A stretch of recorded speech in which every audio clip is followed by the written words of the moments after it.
All right. Hello, everyone, and welcome to Wright Virtual Visits for the month of April. My name is Eric Rogers. I'm the manager of events and communications for the Frank Lloyd Wright Building Conservancy. And it's my pleasure to welcome everyone tuning in live today, as well as those who will watch this recording later. I want to thank a few people for making this possible. My co-organizer, Anna Kaplan, the executive director of the Grey Cliff Conservancy, helps make all of these happen throughout the year. I also want to very specifically thank Forever Ready Productions, who are handling all of the technical aspects of producing and streaming these videos and making sure that everything runs smoothly, specifically Scott Reddy helping us out today. So we're really excited to be visiting the Frank Lloyd Wright House in Ebsworth Park, also known as the Kraus House.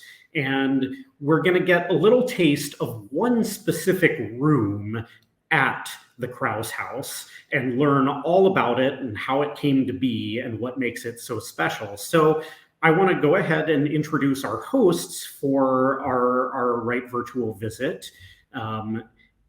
They are Lydia Nunes, who is the Associate Director of the Frank Lloyd Wright House in Ebsworth Park, as well as Catherine Felt, who will be behind the camera, and she's the Executive Director of the Frank Lloyd Wright House in Ebsworth Park. So I'll ask them to join me on screen. While they're coming on, just a couple of quick reminders about how these work. We'll be going through a little bit of a tour. Please drop your questions in the comments on the Facebook video at any time, and we'll have some time for Q&A at the end. So we'll hopefully be able to ask some of those questions to Lydia once she has kind of run through this space with us. So with that, I'm going to go ahead and turn it over to Lydia. Lydia, take it from here. Thank you, Eric. We always appreciate being able to partner with you for these Wright virtual visits. They're a great opportunity for all of us to get to connect with the other Wright sites and to folks at home that might not otherwise get to visit here. We certainly hope you do get to come here at some point. For today's virtual visit, we're going to focus here on the studio. If you do come for a tour, this is usually the last room in the house that you come on your tour, and it's often people's very favorite room. Certainly it's mine. And so we thought that this would be a great room to focus on. We're going to tell you all about kind of the design of it, as well as some of the Usonian features. And you'll get to see the whole room. And I also have some images and plans from courtesy of Avery Library that we're going to be sharing with you today too. So why do we have a studio? That's because of this gentleman here. You should be seeing on your screen. This is Russell Kraus. Russell is the original homeowner along with his wife, Ruth. Russell was an artist, and that's why we have a studio. He grew up here in St. Louis and studied at Washington University, studying the fine art program there. Ruth also went to Washington University and graduated from the School of Law. Russell began his professional career here in St. Louis as a freelance commercial designer, working with companies like Anheuser-Busch and Coca-Cola. And he also had several emphases in the 40s. He had several government-related positions, including a supervisor for Works Progress Administration art project. And that is actually where he and Ruth met in 1943 outside the WPA building here in St. Louis. Excuse me. So in the 1940s, this is around the same time that Russell is thinking about buying some land and moving out of the city. He and Ruth both live in St. Louis City. And he has the idea to be a gentleman farmer. He would maintain his job as a professional artist, but he would move to get some land, maybe build a house, have fruit trees and a vegetable garden. And so while he's thinking about this and researching properties and houses, he comes across Lauren Pope's article in the 1948 House Beautiful magazine. And this article is all about the house that Wright designed for Lauren Pope, which was a Usonian. And this inspires in Russell the idea that he might be able to have a Frank Lloyd Wright house, something he hadn't before thought was possible. So he wrote to Wright in 1948 and told him his plans and asked if he would design a house for him. And Wright wrote back within 5 days and said, "You shall have your little plan, your little house, condense your needs, and we shall make you a plan. And so he and Ruth got set on that. They started making a list. They probably didn't condense as much as Wright wanted them to, but they did make a list. And of course, in that list was a workspace or a studio for Russell. So it was 1950 when Wright provided that design for them.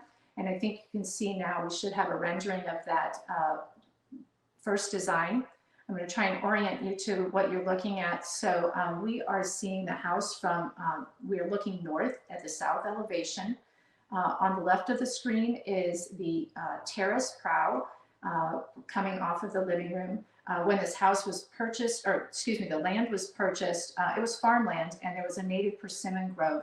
And Wright sited that terrace right out into the persimmon grove. As we look more towards the middle of the structure, there's the south end of the house is the workspace or the kitchen. And then to the right of that, we see poking through there some skylight. That's the carport. So it's very typical for Wright to design Usonians with a secondary building. And in between the building and the secondary building and the main house was a covered carport.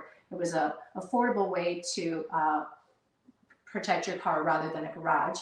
And then on the far right, on the east of the site, is the studio as Wright planned it for Russell. You can see there's some mitered glass windows looking out to the east there. We can look now at a floor plan of this design. There, again, on the left side of the screen, you see the terrace.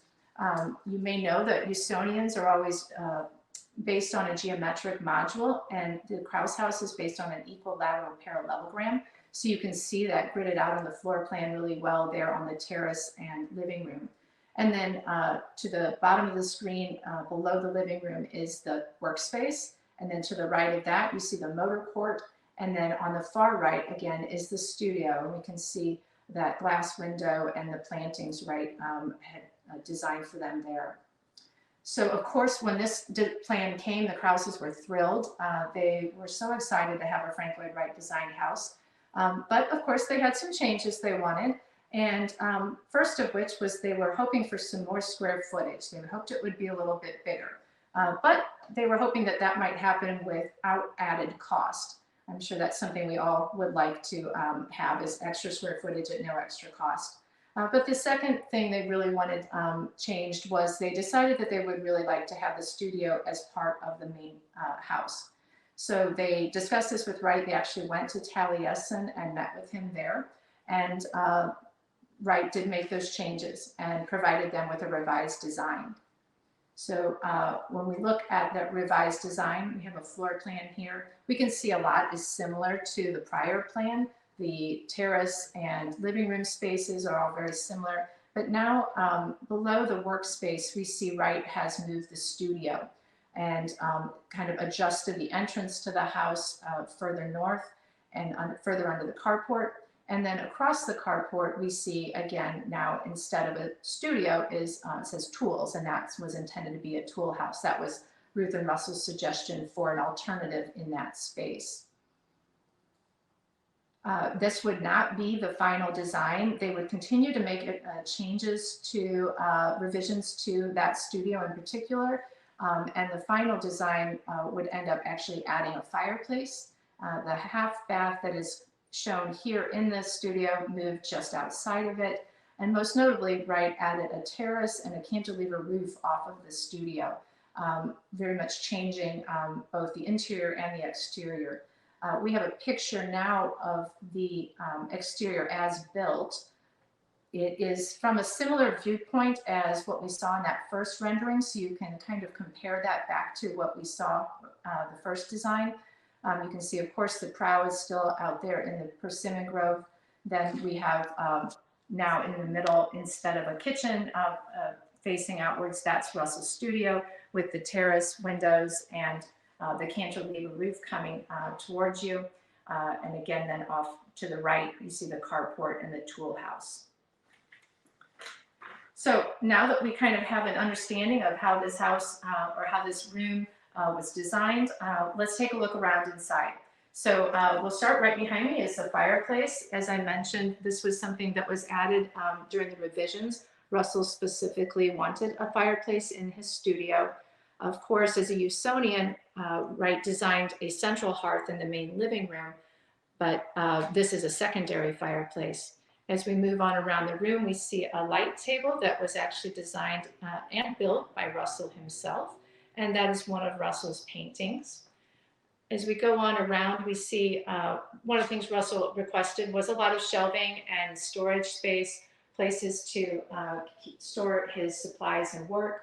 Up there on the wall is also a painting by Russell. This one is titled Man Lost in a Flower, A Message for Ruth, and that's dated 1943.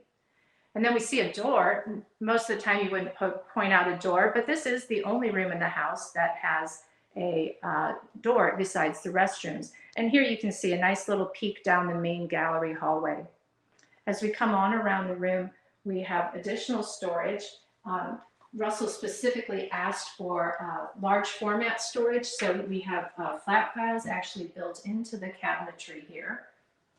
And then built into the cabinetry there. And to my right here, we have portraits also by Russell. And I think you have those on the screen so you can see them a little better. The one of Russell is one of a series of 4 titled I Myself. And there's a little inside joke there as to why he's dressed in a jester outfit. And then the portrait of Ruth is painted after she passed in 1992. He painted this as he remembered meeting her on that day in 1943 outside the WPA building.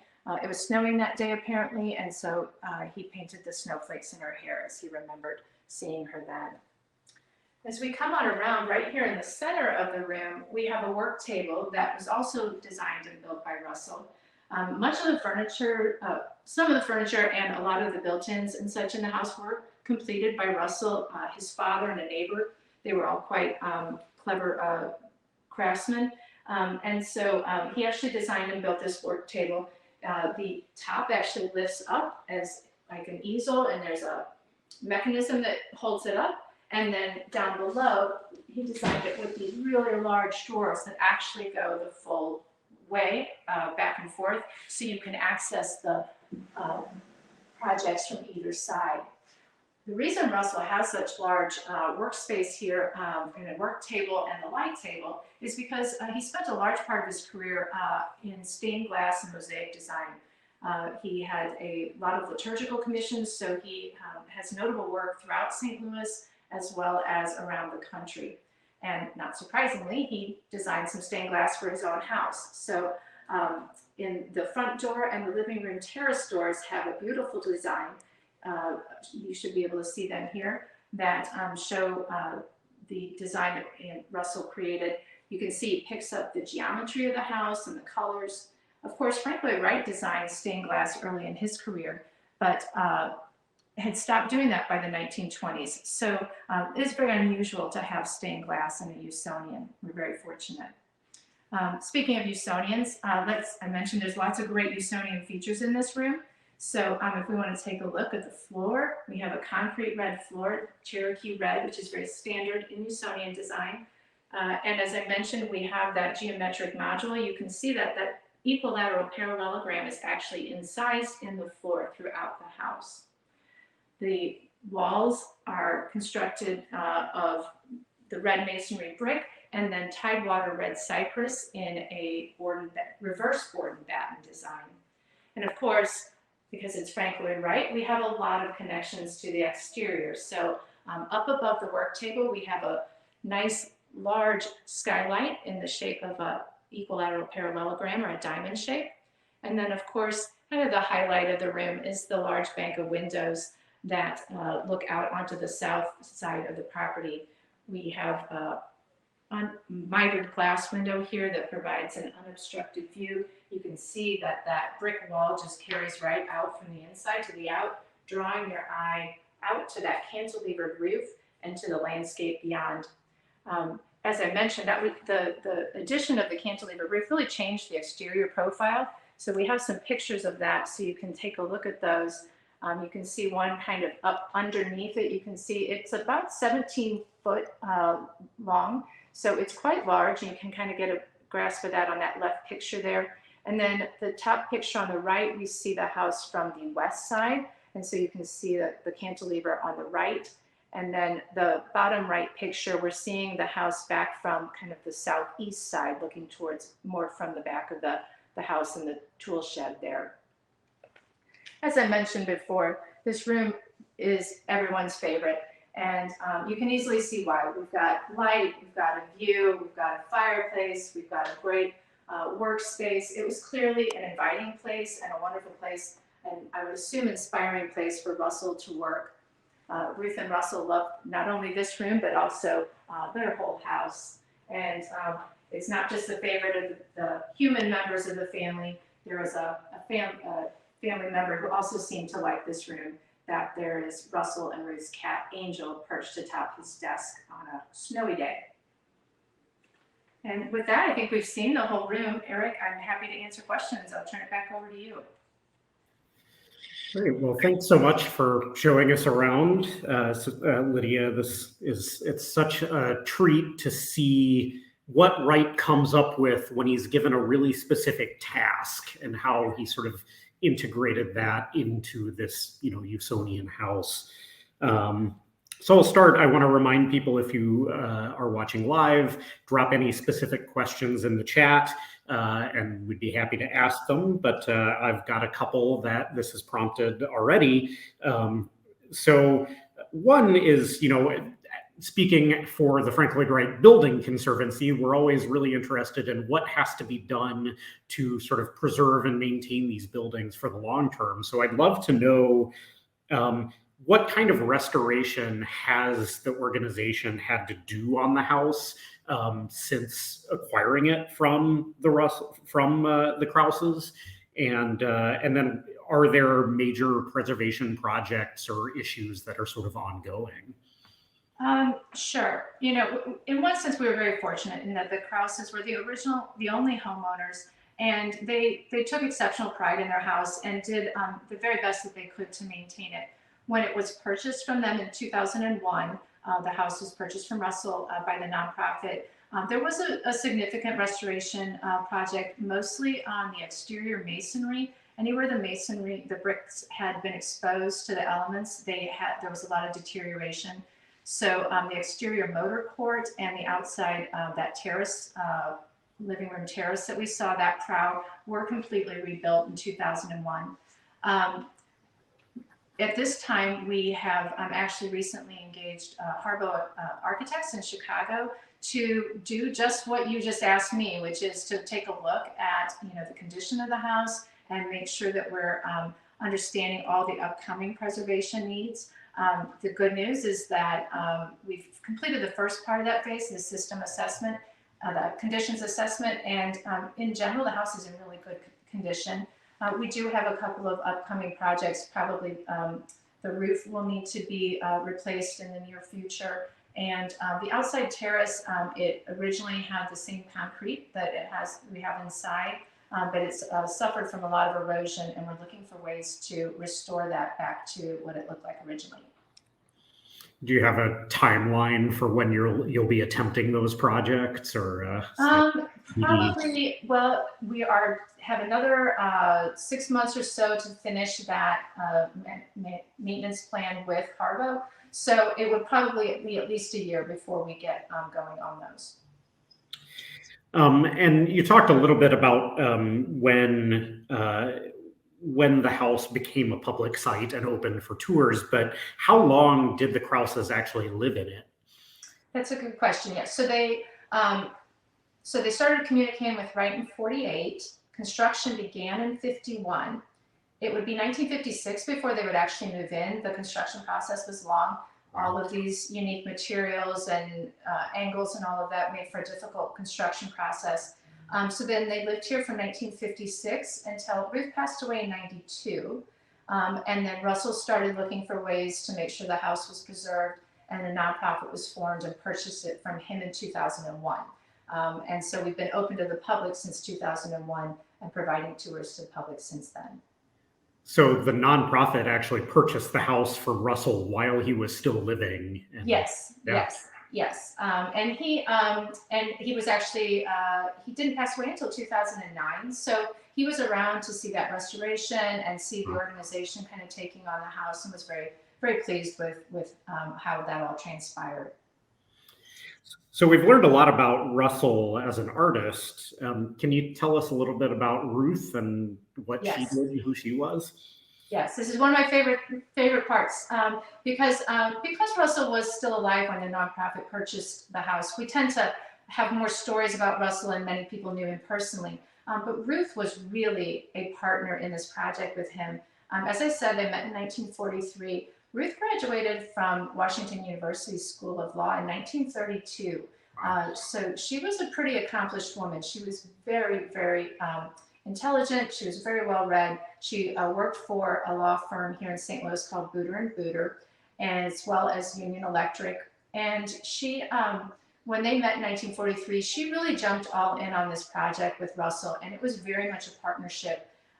In fact, a lot of the materials, were difficult to procure. There wasn't enough tidewater red cypress that they could find in batches large enough. And there wasn't bricks they had to find bricks that were angled like this. Ruth was very much a part of that process of communicating with people and helping to find those materials.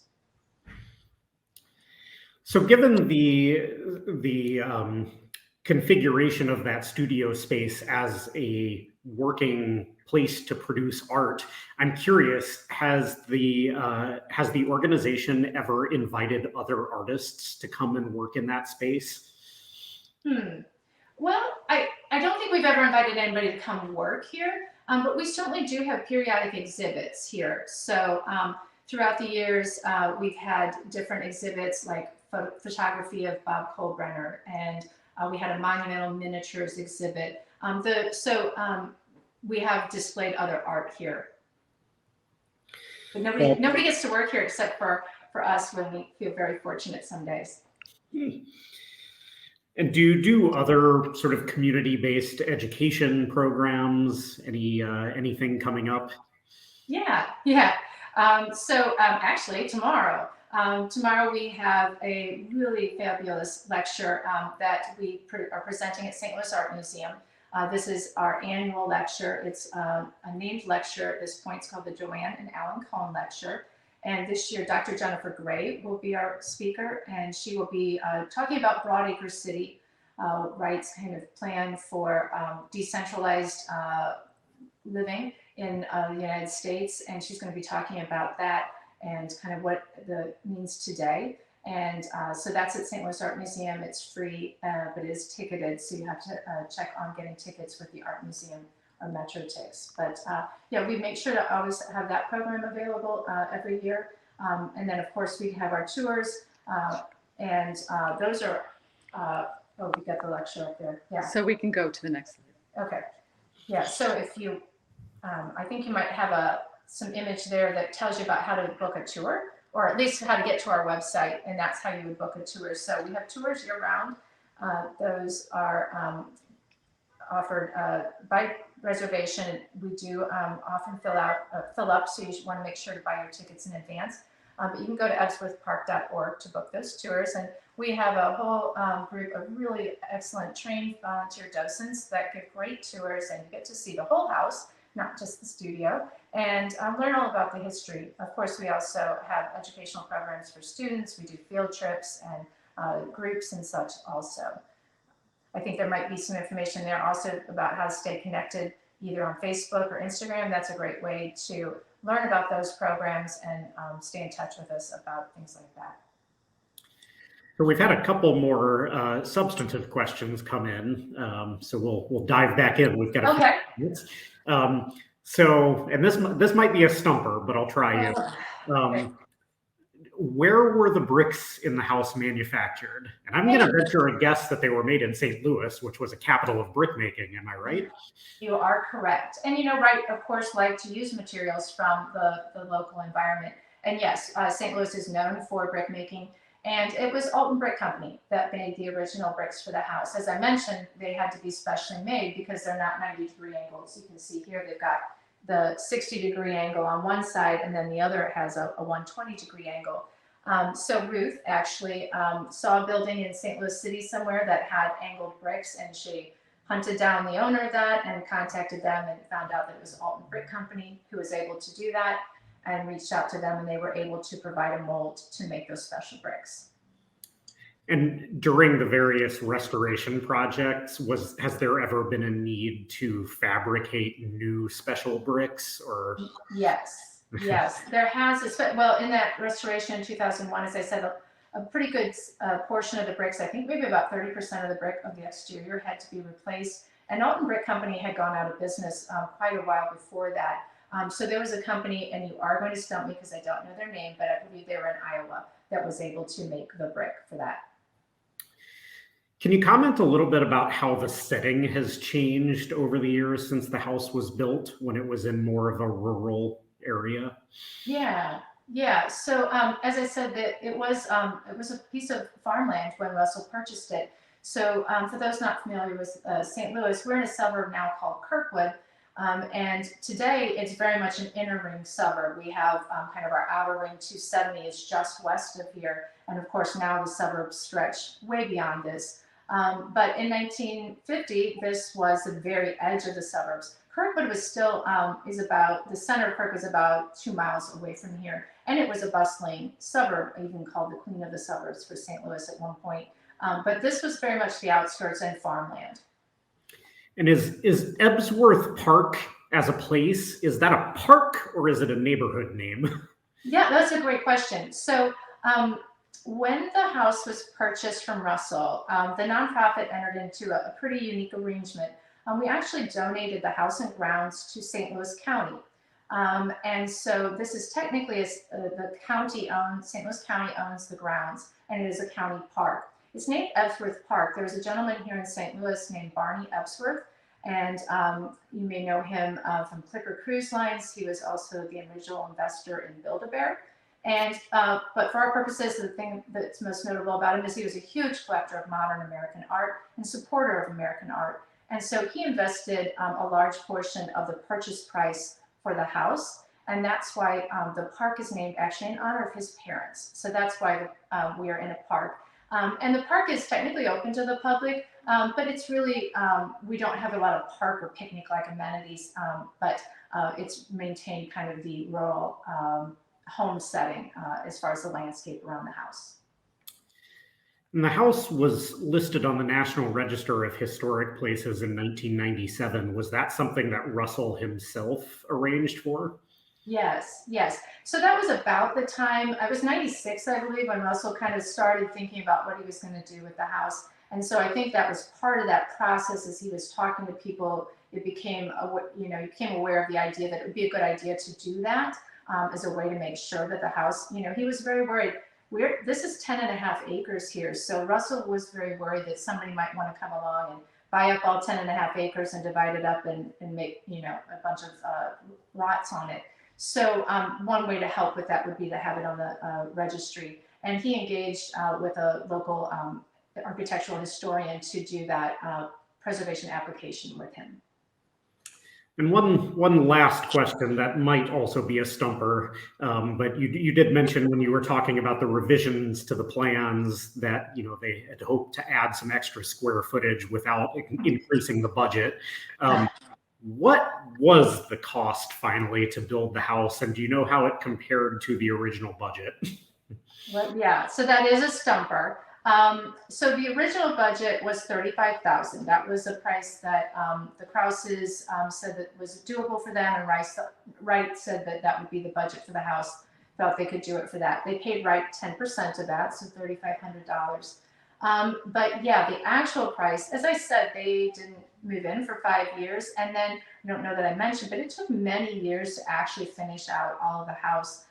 The interior, especially, even the kitchen wasn't completely done as is finished now until the early 70s. So it became really hard for Russell to, put a final number on it. But I believe when asked, he thought it was probably in the range of $65,000 was probably the actual cost. Great. Well, I think we didn't stump you too badly there. That's a good There's not a perfect answer to that question. But. Well, I think with that, we're at about half an hour, so we'll wrap up. And again, remind everybody they can go to your website to look into visiting, or if they're in the St. Louis area, of course, you've got a lecture coming up tomorrow that people may want to consider attending. Yeah, and Eric, let me mention that lecture tomorrow, it isn't available live on Zoom, online, but we should have a recording of it. So if you want to see Dr. Gray's presentation, check back on our website. Sometime in the coming weeks after the lecture, we should be able to have a link to it so you can see that. Great. Well, thank you so much, Lydia and Catherine behind the camera, and Scott and Anna for making this possible. And thanks to everyone who watched. Before we wrap up, of course, I just want to remind everyone that we will do this again in about a month. On May 18th, we will be visiting Graycliff. So it'll be Anna's show, and looking forward to that. And I think with that, we'll sign off.